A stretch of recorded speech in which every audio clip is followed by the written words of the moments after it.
ഒരു കത്ത് പുറത്തു വന്നിട്ടുണ്ട്.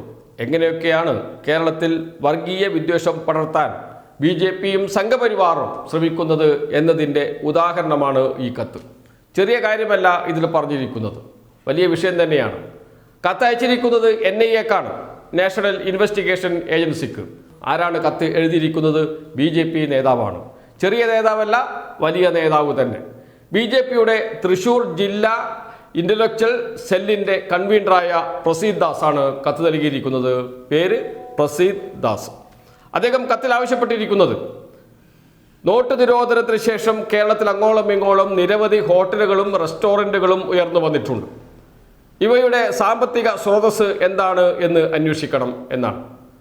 വെറുതെ ഹോട്ടലുകളും റെസ്റ്റോറൻറ്റുകളും ഉയർന്നു വന്നിട്ടുണ്ട് എന്ന് പറയുകയല്ല ചെയ്യുന്നത്, അറേബ്യൻ ഫുഡ് വിൽക്കുന്ന റെസ്റ്റോറൻറ്റുകൾ എന്നാണ്. മുസ്ലിം ചെറുപ്പക്കാർ അല്ലെങ്കിൽ മുസ്ലിം ചെറുപ്പക്കാരുടെ ഒരു കൂട്ടം ചില സ്ഥലത്ത് ആരംഭിക്കുന്ന ചില ഹോട്ടലുകൾ, അതിൻ്റെ പിറകിൽ വലിയ കള്ളക്കളി നടക്കുന്നുണ്ട്, പണമിടപാട് നടക്കുന്നുണ്ട്. അതേക്കുറിച്ച് അന്വേഷിക്കണം എന്നാണ് ആവശ്യപ്പെട്ടിരിക്കുന്നത്. അത് പ്രത്യേകം എടുത്തു പറയുന്നു. നോട്ട് നിരോധനത്തിന് ശേഷം ഡേറ്റ് അടക്കം പറയുന്നു. നവംബർ 2016 ശേഷം ഉയർന്നു വന്നിരിക്കുന്ന ഇത്തരം ഹോട്ടലുകൾ, റെസ്റ്റോറൻറ്റുകൾ, പ്രത്യേകിച്ച് അറേബ്യൻ ഫുഡ് വിൽക്കുന്ന ഇത്തരം ഹോട്ടലുകളുടെ, റെസ്റ്റോറൻറ്റുകളുടെ സാമ്പത്തിക സ്രോതസ് അന്വേഷിക്കണം. ദേശവിരുദ്ധ ശക്തികൾ ഇതിന് പിറകിലുണ്ടോ എന്ന് അന്വേഷിക്കണമെന്നാണ് ആവശ്യപ്പെട്ടത്.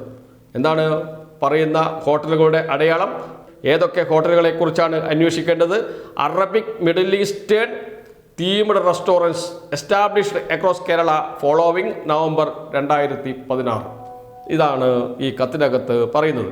എന്തൊക്കെ കാര്യങ്ങളാണ് അന്വേഷിക്കേണ്ടത് എന്നുകൂടി കൃത്യം പറയുന്നുണ്ട്.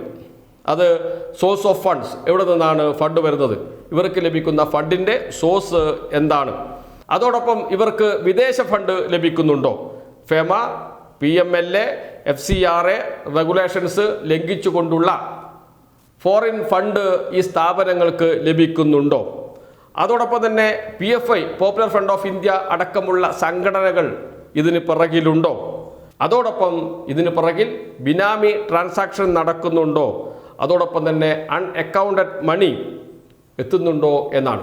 ഇവിടെ മാത്രമല്ല, കേരളത്തിലെ ഹോസ്പിറ്റാലിറ്റി സെക്ടറിലെത്തുന്ന ഫണ്ടുകളെക്കുറിച്ച് മുഴുവൻ അന്വേഷിക്കണം എന്നുകൂടി ഇതിനകത്ത് പറയുന്നു.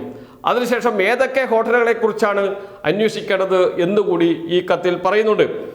കത്തിൽ പറയുന്ന റെസ്റ്റോറൻറ്റുകൾ: Nadavi Mandi Kannur Thalipparamba, Thalassery kitchen Kozhikode beach road, Mandi Manzil Kozhikode, Raidan Vazhikkadavu Edakkara, മേച്ചർ Mandi Cherthala, Meher Mandi Cherthala, Arabian Majlis Kottakkal, go grill Erattupetta, Yamama Shahaya Perinthalmanna എന്നീ ഹോട്ടലുകളെക്കുറിച്ച്, അതിൻ്റെ ഉടമസ്ഥരെക്കുറിച്ച്, അതിന് പിന്നിൽ പ്രവർത്തിക്കുന്നവരെക്കുറിച്ച് അന്വേഷിക്കണമെന്ന് പ്രത്യേകം പേര് പറയുന്നു ഈ കത്തിനകത്ത്. ഏതൊക്കെയാണ് ഒന്നുകൂടി വായിക്കാം.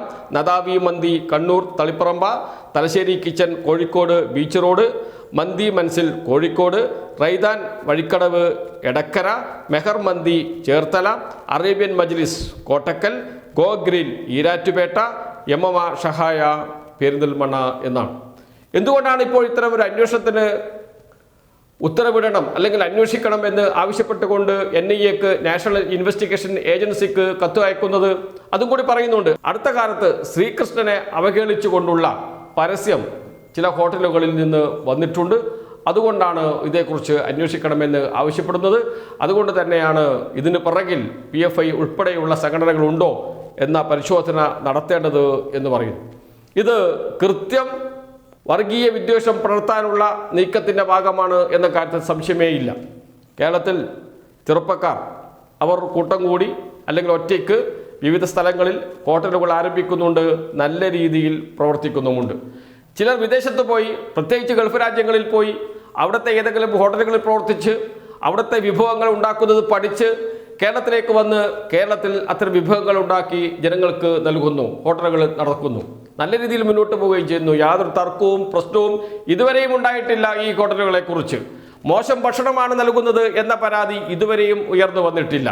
അങ്ങനെയുള്ള ഹോട്ടലുകൾക്ക് നേരെയാണ് ഇപ്പോൾ വിദ്വേഷ പ്രചാരണവുമായി വന്നിരിക്കുന്നത് ഹൈന്ദവ സംഘടനകൾ, RSS, BJP എന്നോർക്കണം. കഴിഞ്ഞ ദിവസമാണ് വലിയ പ്രസംഗം നടത്തിയത് ശശികല ടീച്ചറുടെ പ്രസംഗം നാം കണ്ടതാണ്. വർഗീയ വിദ്വേഷം പടർത്തുന്നതിൽ കേരളത്തിൽ ഒന്നാം സ്ഥാനത്ത് നിൽക്കുന്നത് ആര് എന്ന് ചോദിച്ചാൽ നമുക്ക് ഉറപ്പിച്ചു പറയാൻ കഴിയും ശശികല ടീച്ചറാണ് എന്ന്.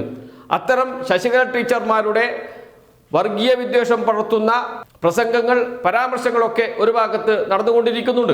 അപ്പോഴാണ് നാഷണൽ ഇൻവെസ്റ്റിഗേഷൻ ഏജൻസിയെ കേരളത്തിലേക്ക് കൊണ്ടുവരുവാൻ, ഇത്തരം ഹോട്ടലുകളുടെ പിന്നിൽ സാമ്പത്തിക സ്രോതസ് എന്താണ് എന്ന് അന്വേഷിക്കാൻ പരാതി പോകുന്നത് എന്നോർക്കണം. എന്ന് വെച്ചാൽ അത് നാളെ കേരളത്തിൽ വലിയ ചർച്ചയാക്കി മാറ്റുകയും അതിലൂടെ മത ഏകീകരണം സൃഷ്ടിക്കുകയും അതിൽ നിന്ന് രാഷ്ട്രീയ നേട്ടം കൊയ്യുകയും ചെയ്യുക എന്ന ഗൂഢ പദ്ധതി ഇതിന് പിറകിലുണ്ട് എന്ന് ഉറപ്പിച്ച് തറപ്പിച്ച് പറയാൻ കഴിയും.